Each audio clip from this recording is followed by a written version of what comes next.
Sir ticket வாங்கணும் உங்களுக்கு, அது ரூல்ஸ் கிடையாது. உங்களுக்கு டிக்கெட் வாங்கணும், வாங்கிடுங்க, அதான் பெஸ்ட்.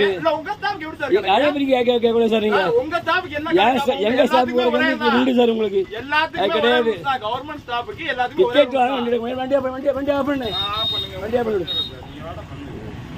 என்ன சார் ரூல்ஸ்? அப்ப எல்லாத்துக்கும் ஒரே ரூல்ஸ் போடுங்க. எல்லாம் பேர் பேசுறாங்க. நீங்க உங்க ஸ்டாஃப்க்கு மட்டும் என்ன எங்களை டியூட்டி போறக்க உண்டு. நாங்க டியூட்டி தான் போறோம். அப்ப உங்க ஸ்டாஃப் வீட்டுக்கு போறதுக்கு எதுக்கு நீங்க நிக்கிறீங்க? அதெல்லாம் பேசாங்க. நீங்க உங்க ஸ்டாஃப் வீட்டுக்கு போறதுக்கு நீங்க பேசாங்க. வீட்டுக்கு போறதுக்கு ஏத்திட்டு போறீங்க. நீங்க டிக்கெட் வாங்கிடுங்க, அதான் நல்லது. நீங்க போக முடியாது, நீங்க போக முடியாது. சரி சார், நீங்களே எடுங்க, எடுத்துட்டு வண்டி ஆஃப் பண்ணு. என்னமோ இதுல இது பண்றோமே. அப்ப எல்லாத்துக்குமே ஒரே ரூல்ஸ் தான் போறோம். நான் அதான் சொல்றேன், எல்லாத்துக்குமே ஒரே ரூல்ஸ் போடுங்க. உங்க ஸ்டாஃப் என்ன கணக்குது? எங்க சார் டியூட்டி போற உண்டு சார், டியூட்டி போற பெர்மிஷன் உண்டு. அதான் மேனேஜருக்கு நீங்க கால் பண்ணுங்க, நான் கேக்குறோம். என்ன கணக்குல பேசுறீங்க?